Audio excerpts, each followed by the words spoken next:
Astrid, where are you? I'm here. Since birthday week namin ni Astrid ngayon, no? So mag-story tayo about nung pinanganak ko si Astrid, bakit kami nagkasing birthday. So dapat nung 2019, mayaman na sana ako kasi magtrabaho naman ako.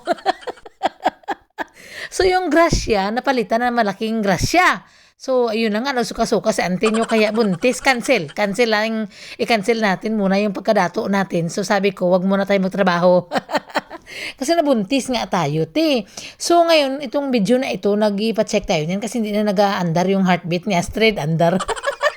So itong araw na talaga ng September 25, birthday ko yan, te. So andito na kami sa operating room, lumabas na si Astrid, very healthy. Tapos ang buhok niya napaka-itim, te, para nag-wig si Astrid.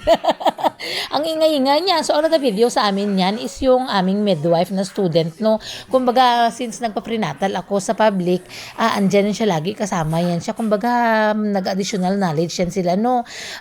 This time, nakaredag si auntie nyo kasi alam nyo nga, di ba, may balatian tayo, may sakit si auntie nyo. Hindi nga natin in-expect na bibigyan pa tayo ni Lord ng blessings, no, si Astrid. So kaya nung due date ni Astrid ng 18, hindi man siya lumabas kasi nga itry ko sana mag-normal ba. Kay CS man dati si Ate Celeste, emergency CS man yung lumabas na hindi pa man due date niya. Ngayon ang pandasma na Astrid, ayaw talaga lumabas kahit due date niya na.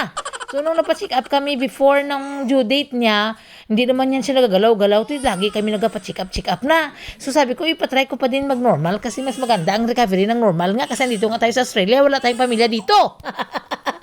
So gusto ko sana mag-normal para ma-feel ko din ang sakit kung ano bang normal ba kasi naka-feel naman ako ng cesarean. So wala talaga, sabi nung doktor Hilda, yung 25 na bakante na kasi yung nakapa-schedule ng cesarean, nanganak man siya. Sabi ko, Dok, schedule mo na ako dun sa 25. Sakali nga hindi talaga siya mag-normal maglabas within a week, ate overdue na nga ako. Nakaridtag pa yan sa auntie nyo kay may balatian nga tayo, balantayan tayo, baka mag-react tayo ng something ganyan. Tapos hihinto yung birthday ko, ate, hindi na tayo makahinga eh. Ang ganda din dito ng healthcare ng Australia. Nagpasalamat ako na under na pala ako sa government nila, no, yung time na yun kasi nung una may private insurance din tayo, te. So for short, nung nalaman ko na under na pala ako sa Medicare dito, ay nag-apply na ako, nag-transfer ako from private doctor, nag-transfer na ako sa public health. So kahit na isang duling na $1, wala ka talagang ginastos dyan, libre lahat yan.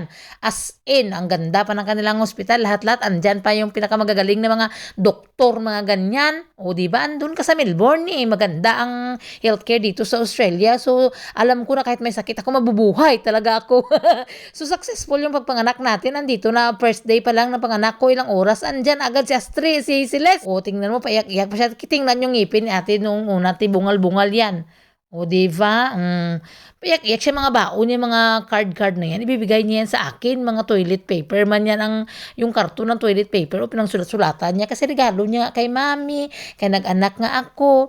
So yun ang dahilan kung bakit nagkasing birthday kami ni Astrid. Dapat nga September 18 ang due date ni Astrid. So kaso kina-overdue nga ako, kakaantay mag-normal. O diba, hindi talaga siya malabas, pantasma talaga. So sabi ng asawa ko, wag mo talaga isabay sa birthday mo kasi hindi yan maganda. O sabi ko, hindi, ang purpose talaga na isabay ko siya sa birthday ko kasi nung bata ako, wala man ako nakaagi ng cake at party kasi mahirap nga kami. So at least ngayon, kung isabay ko kay Astrid, taga-birthday ni Astrid, may cake din ako, sabay-sabay ako sa kanya, nakikisali lang nga ako sa cake. Seriously, hindi naman talaga siya lumabas ng normal. Teka, wala na akong magawa since na bakante yung 25 ng pagka-CS, doon na lang talaga man sa birthday ko para at least naman memorable ba yung pagpanganak ko. At least sabay-sabay kami ng birthday ni Astrid ba. Isahang handa na lang. Isang sharuna na lang. Few weeks before ako manganak, dumating na yung nanay ko galing ng South Cotabato, no, galing ng Pilipinas, of course, para naman may katuwang ako dito na magbantay kay Ate Celeste, pa kay busy nga si Daddy. Tsaka ang purpose talaga ng punta dito si nanay para magluto ng sabaw sa akin. Joke. Malaking tulong talaga sa recovery ko yung andito yung nanay ko kasi pag gabi kami ang nagapulaw ni Daddy. Pantasma man yan si Astrid, iyak na iyak man yan.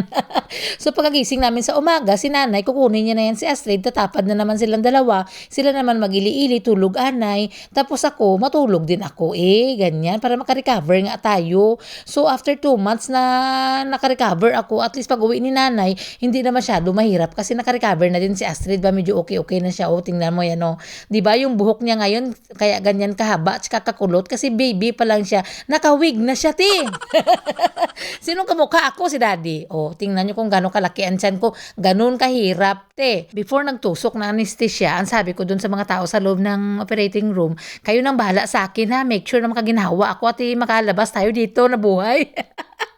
Kasi nga, nakarentag si auntie nyo. Alam niyo naman yung ating mga balatian dyan. Parang iniihaw talaga, ti. Uy, pero worth it talaga.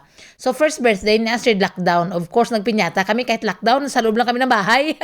Si daddy nagawa ng cake kasi marunong talaga yun si daddy magawa-gawa ng mga cake ganyan. So, enjoy talaga kami kahit na kami lang apat kasi bawal nga talaga lumabas. Very strict nung time na fresh pa yung COVID natin. Hanggang nag-second birthday, lockdown pa din. Ay, pantasma talaga. So, since 40th birthday ko yan, may mga decorations tayo kasi may friend tayo dito sa Melbourne before na nag-business nila yung mga balloons decorations, mga ganyan-ganyan. So, pinahiram nila kami ng mga decorations para at least na kahit na kami lang doon sa loob ng bahay, ay masaya pa rin kami. Natural, ganyan. Kasi 40 na tayo ni Tito Nagsakit na yung hawak ko nito pero wala na akong magawa. 40 na talaga ako niyan.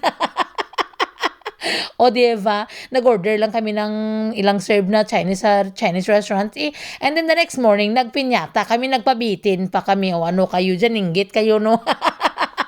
Kami nagbili, kami din na maglaro, ano kayo? And finally, nung third birthday namin ni Astrid, andito na kami sa bago namin tinitirhan, may mga regalo na kami, may mga friends na kami nagpunta.